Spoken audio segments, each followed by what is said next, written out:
What's up, everybody? Nick Ojwire back with you for another episode of the 10th inning. The Super Bowl is just 2 days away, and we have two of the best tight ends in the league facing off in that game. We have George Kittle for the San Francisco 49ers and Travis Kelce for the Kansas City Chiefs.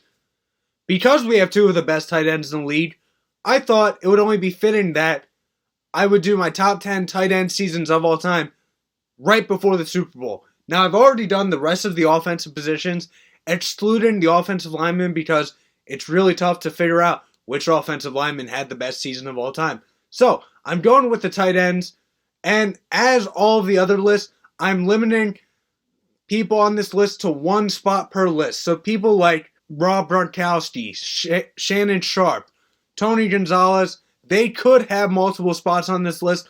I'm limiting them to one. So, again, there are more than 10 spots. There will be some honorable mentions.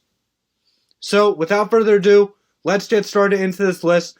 Don't forget to like, share, and subscribe if you like this video, if you like more of this content. Getting into the video. At number 10, the 1994 New England Patriots tight end, Ben Coates. In 16 games, Coates, 96 receptions, 1,174 receiving yards, 7 touchdowns, 12.2 yards per reception, a 64.9 catch percentage, 65 first downs, 2 fumbles. Those stats aren't bad whatsoever. Tight ends, you really won't see anything too bad with them. 2 fumbles, yeah, it's not great, and that's why he's at number 10 right now, because he's just not up there where I would want a tight end. Now, the rest of his numbers weren't bad, but 7 touchdowns, those could have been a little higher, but that's what dropped him to number 10. Going to number 9, of the 1980 San Diego Chargers, Kalin Winslow Sr. Winslow Sr. in 16 games, 89 receptions, 1,290 receiving yards, 9 touchdowns, a 14.5 yards per reception, 80.6 yards per game, and 2 fumbles. Again, like Coates, 2 fumbles. Could have been better, but Winslow put up better stats all around except for receptions, more receiving yards, more touchdowns, more yards per reception, and yeah, touchdowns for tight ends, yeah, you're a big red zone threat, but that's not the end-all, say-all stat of how efficient you are. First downs are also a big thing, and they didn't track first downs back when Winslow was playing, so we don't really know. But based off the stats that we do have, Winslow's season was better than Coates, so Winslow's at number 9. At number 8, we have the 2018 Philadelphia Eagles tight end, Zach Ertz. In 16 games, Ertz, 116 receptions. That's the most of any tight end I will have on this list. 1,163 receiving yards, 8 touchdowns, 10 yards per reception, 74.4 catch percentage, 72 first downs, 1 fumble. That catch percentage right there, that's the big key for me. We jumped from Coates at 64.9% to Ertz at 74.4%. That's almost a 10% increase. That also just shows you how much better tight ends have gotten. But Zach Ertz, for as good as he was, he had a pretty low yards per reception. 10 yards per reception, that's a first down every reception, if we're going off math. So that's not bad whatsoever. But when you're a tight end, you're supposed to be a guy who can get you 15 yards almost every play. That's where Ertz struggled a little bit. 1 fumble, great. 72 first downs, he was Mr. Reliable. We know he's Mr. Reliable for the Eagles. But just because he's Mr. Reliable doesn't mean it's the best tight end season of all time. So Ertz is at number 8. At number 7, we're going way back right now. The 1967 St. Louis Cardinals, yes, St. Louis Cardinals, tight end Jackie Smith. In 14 games, Smith, 56 receptions, 1,205 receiving yards, 9 touchdowns, 21.5 yards per reception, 3 fumbles. 3 fumbles, that's why he's so low. If it wasn't for that, he could have been easily in my top 5. If he only had 1 fumble, he could easily be in my top 5. Just think about this. 56 receptions, 1,205 yards. He had more yards than Zach Ertz, and almost half of the receptions. So, Smith had a 21.5 yards per reception. Ertz had a 10 yards per reception. Jackie Smith was the definition of getting you the yards you need. He's Mr. Reliable. Yeah, only 56 receptions. There could have been a lot more, but hey, they didn't throw it that much back then. And that's not an excuse. Smith still put up a great season for what he did. 9 touchdowns in 14 games. That's better than some players on this list, but 3 fumbles. That's the problem there. I couldn't put him any higher just because of that. Smith at number 7. At number 6, staying back in that old time, Mike Ditka of the 1961 Chicago Bears. 14 games, just like Jackie Smith. 56 receptions, just like Jackie Smith. 1,076 receiving yards, 12 touchdowns, 19.2 yards per reception, 2 fumbles. The biggest difference between Smith and Ditka for me was the touchdowns that were achieved by the player, by Ditka. Ditka, had 3 more touchdowns than Smith. Same amount of games, 1 less fumble. Yes, he had less receiving yards, but I'll take 150 less receiving yards in favor of 3 touchdowns. So that's where I give the little bit of an edge to Mike Ditka. Mike Ditka, great tight end, great head coach, but he started off as one of the top tight ends in the league. Really made the whole thing of, I'm going to be a blocking tight end as well as a receiving tight end. He made that mantra of Mike Ditka at number 6. At number 5, one of my favorite tight ends of all time. I think one of the top 2 tight ends of all time. The 2004 Kansas City Chiefs tight end, Tony Gonzalez. In 16 games, Gonzalez, 102 receptions, 1,258 receiving yards, 7 touchdowns, 12.3 yards per reception, a 68.9 catch percentage, 70 first downs, and 0 fumbles. What's the difference between Ertz and Gonzalez right now? Well, Gonzalez, 12.3 yards per reception, Ertz, 10. And Gonzalez, 0 fumbles. Ertz, 1 fumble. I mean, that's not a big difference.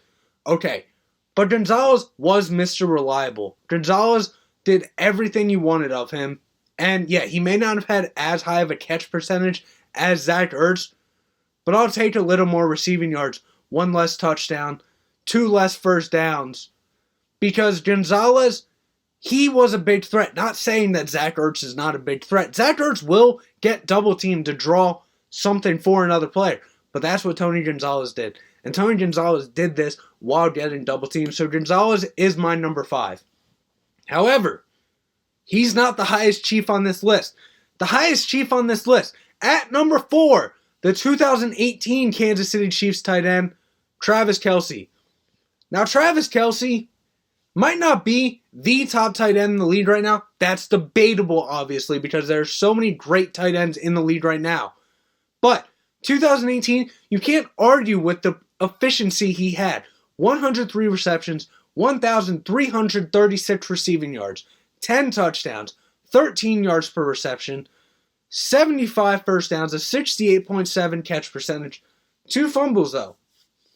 With the receiving yards, the most out of anybody on this list, he could easily be higher. And 2 fumbles, again, not bad. But compared to other players on this list, it's definitely a negative, which brings you down a little lower. That's the only reason Kelce's low, because 1,336 receiving yards, those are great numbers right there. Patrick Mahomes had a great threat in Travis Kelce, and he still does. But Travis Kelce put up one of the best tight end seasons we've ever seen. So Kelce at number 4. At number 3, the 1983 Oakland Raiders tight end, Todd Christensen. In 16 games, 92 receptions, 1,247 receiving yards, 12 touchdowns, 13.6 yards per reception, 77.9 yards per game, 1 fumble. Todd Christensen, he does not get the respect he deserves. He was one of the best tight ends of all time, put up one of the greatest tight end seasons of all time, and he honestly just does not get the respect. Back when he did this, the game was not as pass-focused as it is now, and he still put up numbers that argue with people today. 1,240 receiving yards, 12 touchdowns, 1 fumble, 92 receptions. He was the Raiders' top guy then, and it's just a travesty how much this guy gets overlooked. So he's my number 3. At number 2, you can argue about this, but my number 2, 2013 New Orleans Saints, Jimmy Graham. Now you can argue about this, but only because of one thing. 86 receptions, 1,215 receiving yards, 16 touchdowns, 14.1 yards per reception, a 60.6 catch percentage, and 0 fumbles. That's the only thing. A 60.6 catch percentage. That's the only argument you can make why he's not a top 2 season of all time. 16 touchdowns, 1,215 receiving yards. Those are top tier numbers right there. And I'll take a little bit less catch percentage if you're giving me that kind of efficiency in the end zone. So Jimmy Graham is my number 2 tight end of all time. Before I get into my number 1, I want to give a few honorable mentions. 2015 Carolina Panthers, Greg Olsen. 77 receptions, 1,104 receiving yards, 7 touchdowns, 1 fumble. Shannon Sharpe, 1996 Denver Broncos.